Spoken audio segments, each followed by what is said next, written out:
What is up, my Squirtleites? It is I, your king, welcoming you back to more Let's Play Destiny. In the last episode, we successfully completed the Acquisition Encounter, the most memorization and call-out heavy encounter in this entire raid. You thought that the symbols were very important to this raid? Well, there you go. That's why they're so important. You need to be able to know exactly what they are just by looking at them, and you need to shout them at each other as you go.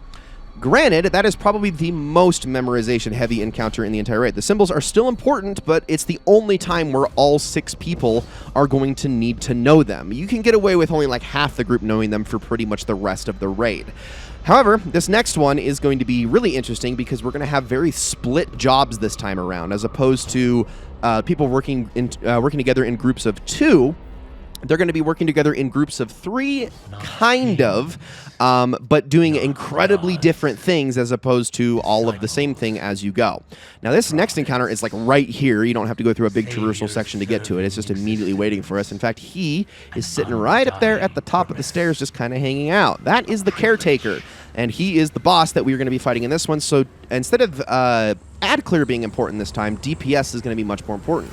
Now, that's not to say you don't have to do ad clear, you just need to not rely on your heavy to get it done. So the machine gun that I have currently equipped is definitely going to get switched off once this all starts. But there's a lot of explanation in this encounter, so I'm just going to get into it right away. So once you get up to the top here, there is an obelisk here. This obelisk is going to need to be defended. There's only one obelisk in this encounter. This obelisk is going to be the target of the Caretaker himself. When the fight begins, he is going to start slowly making his way up to the obelisk. Now, I say slowly, but it's honestly not too slow. He's going to just be kind of trudging his way up, and before you know it, he can get there, but there is a way to slow him down. So, like I said, it's going to be 2 groups of 3. The first group, the Stunner group, are going to be out here, and we're going to get basically one on the left side, one on the right side, and then one over by the Caretaker himself. The person by the Caretaker has the hardest job. What they need to do is they need to help stun the Caretaker, but to do this, they need to get close to him. He's going to do a stun attack, and while he does his stun attack, his back is going to glow. When his back glows, one of the other 2 people on either the left or right side, depending on which direction the Caretaker is moving, which is totally random, they're going to need to shoot his back. As soon as they shoot his back, the person close to the Caretaker then needs to shoot his head. Once both of these actions are done, then he is stunned for like a good 5 to 10 seconds. And this is going to slow his approach up to the obelisk, giving the runner team time to do their job. Now, as this all goes, he's going to be firing off electric blasts, much like an Abomination does, but he's also going to have these like these resonance things spin throughout the room. People call them bees because they make a buzzing noise as they go.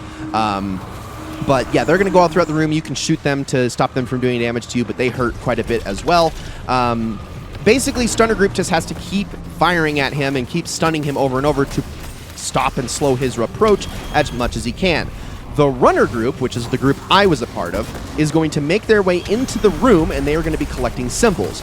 What symbols they grab doesn't matter. They just need to remember what those symbols are. There is exactly 9 symbols in there, though, so by the time the 3rd person goes in, there's going to be less and less symbols to collect, and you need to go fast because as you're in there, there's going to be pervading darkness stacks that are going to start to pile up as you go. If they hit 10, you die. You also need to be let in and out of the room as well, because the only way to open the door is by hitting the splinters that are on the outside of the door, so you're relying on your fellow runners to let you in and out. The reason you need to alternate is because these pervading darkness stacks go away so slowly that there's no way they're all going to be gone by the time the next person goes in the room.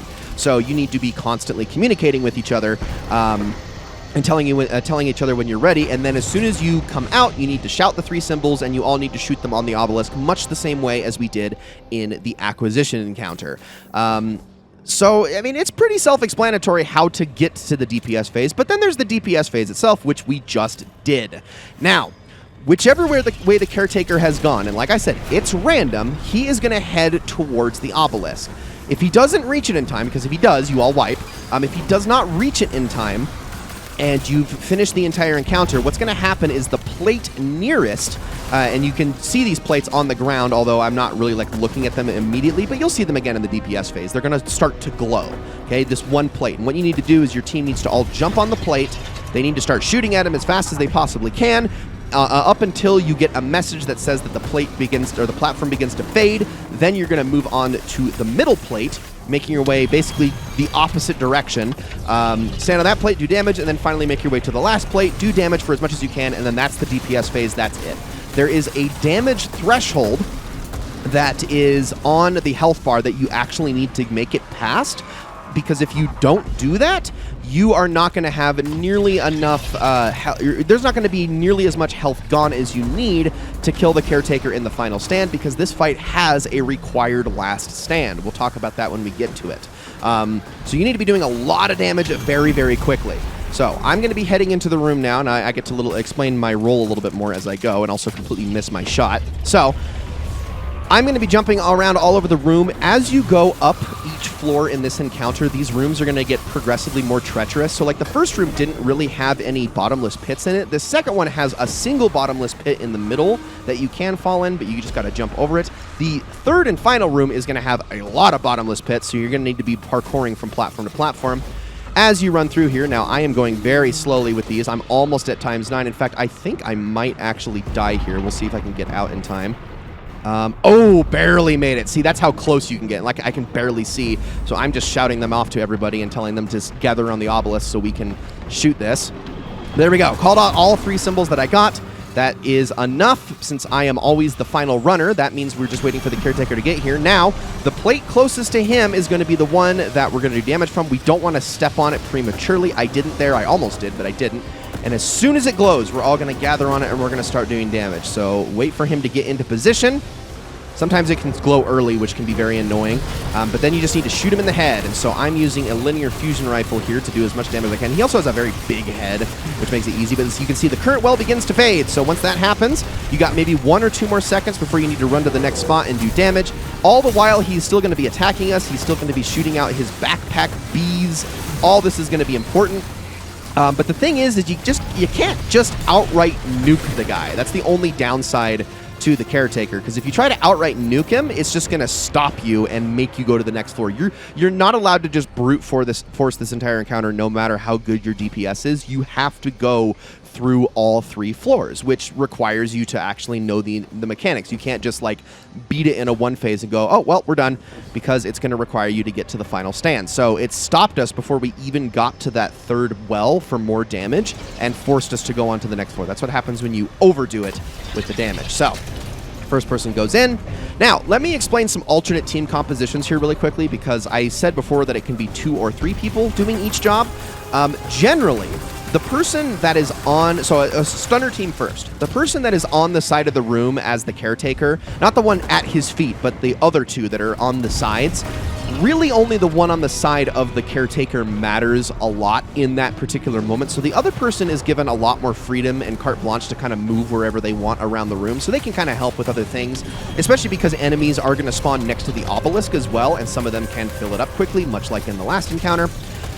But also, the runner team technically only needs 2 people as well. If you just alternate, you can get rid of all of your pervading darkness stacks more than quick enough. You don't really need 3 people to run. Like the person that just ran first, if they wanted to go right after the second person, they would be fine and wouldn't have too many darkness stacks. So you can do that, especially if you're having a hard enough time dealing with all of the ads outside and you need more ad clear.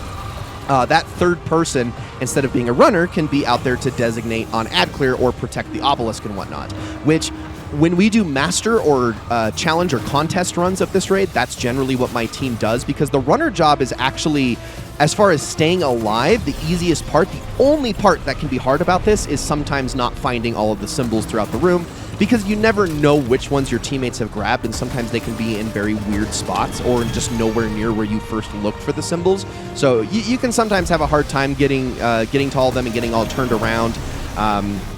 So it all depends. That's usually the difficult part, though, not dying to the actual enemies. That's the easy part to not do. So I'm just running around grabbing heavy while I wait for that platform to glow. Now this final floor that we're on, the platforms are very far apart. So you're going to need to be running a lot. You want to make sure you've got them as low as you possibly can for this part. And you're also going to want them as low as you possibly can for the next part as well. Are we going to get... Wow, we already got him through. We didn't even have to go to the second plate here, which was right there where I'm standing. So stairs are going to come down, and now we have final stand. And I got crushed by the stairs. Oops. So final stand is going to be just damage. You're going to run up here, and there's going to be 3 wells that are all going to spawn as you go, and you're going to be making your way closer towards the Caretaker as time ticks on. Current well begins to fade. Keep moving forward, but we killed him anyway. So there's 3 plates. You just make your way up to him and continue to do damage as you progress, and eventually he goes down. Honestly, that was a very, very good clear of that encounter, almost better than my team normally does it. So in a lot of ways, it doesn't really show the struggle of actually being able to DPS that. But then again, I'm probably thinking in terms of the context, because on contest, that guy, oh man, was he a DPS check. A lot of people could not get past him to beat this raid on contest. He was very, very difficult to do enough damage to. But your reward for having taken him down, aside from whatever gear he drops, is also just a big platforming section, which we're going to be making our way through for pretty much the remainder of this video. We're not going to be showing the next encounter in this one. I'm going to be saving that for the next episode, because that one and the final encounter are actually very close to each other. This is the longest break between them. And I do have a few platforming deaths in this part. As a hunter, I make a lot of ill-advised jumps, so you're going to see parts where I'm going to cut because I fell or died and didn't really want to show all of that as I'm making my way through. Plus, you know, some of my squad mates are dying as well. And, you know, I don't think I've ever been on a raid where everybody's always perfect going through platforming sections like this. It's not that they're hard. It's just that everybody goofs off.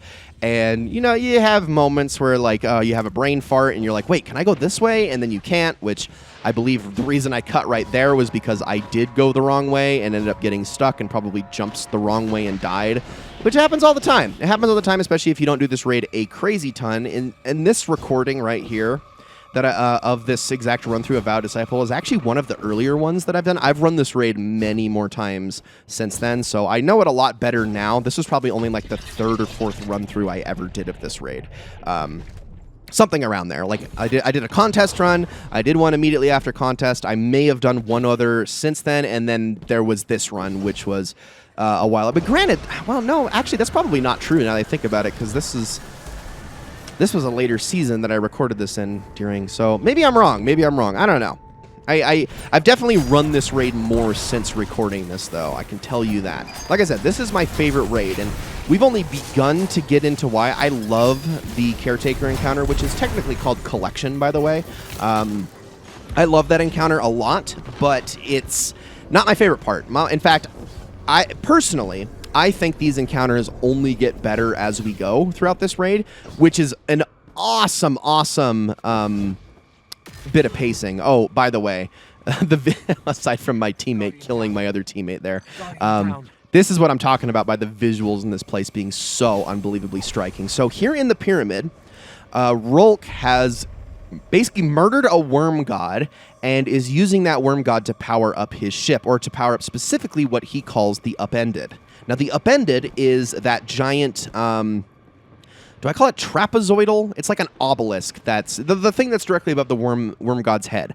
That is where we're actually headed here in the raid. That is the final, the location of actually the final encounter, and that's where we're going to actually run into Rolk himself. I think my teammate is actually back here doing part of the symbol. Yeah, I think they're actually doing the symbol right now for the red border that we were trying to get a little bit later, because everybody just kind of ran on past it, and he was the only one paying attention to it. So I decided to kind of linger and then come back and help him a little bit as he continues to fight off all these ads.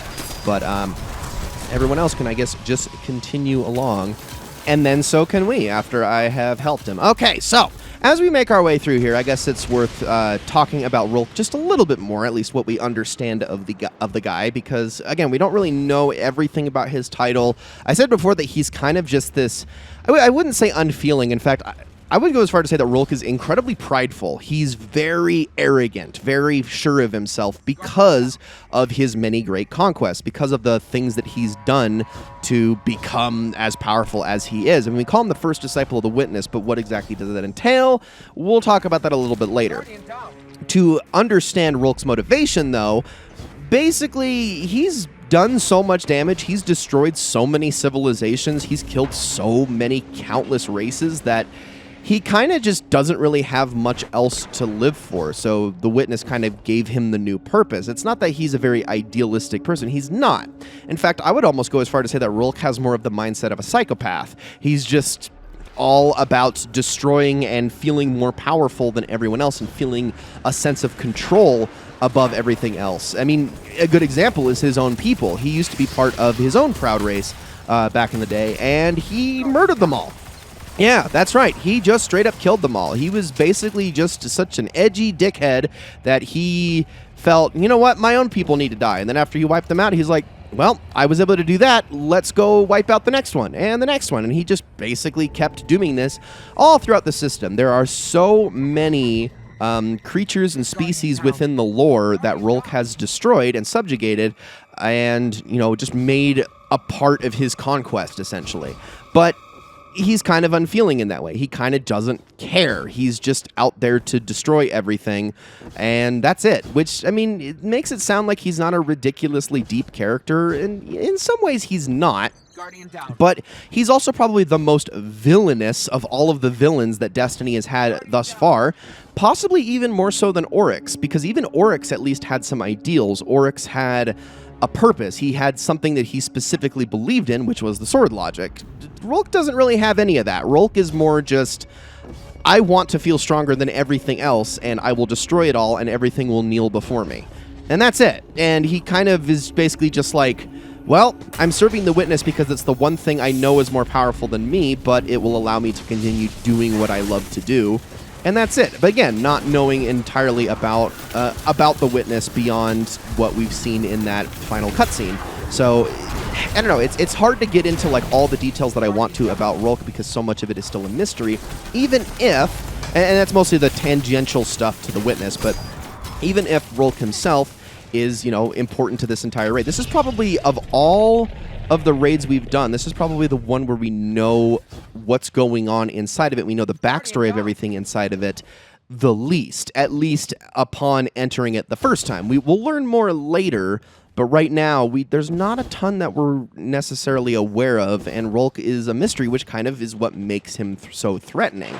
I mean, it was kind of like the first time we ever jumped into Vault of Glass. We didn't really understand the implications of going in there, the ramifications of what we would discover in there, and really the things that the Vex were capable of. Of course, now, what we do know about it is honestly small potatoes compared to the things that we have encountered before, but it's still like such a terrifying notion that they can erase everything within from existence entirely, from all timelines, both past and present. I mean, that's kind of and future too, sorry. That's kind of a scary thought in a lot of ways, but it's nothing compared to the things that we've encountered later on in Destiny and the amount of power and the amount of destruction that all of our enemies are capable of.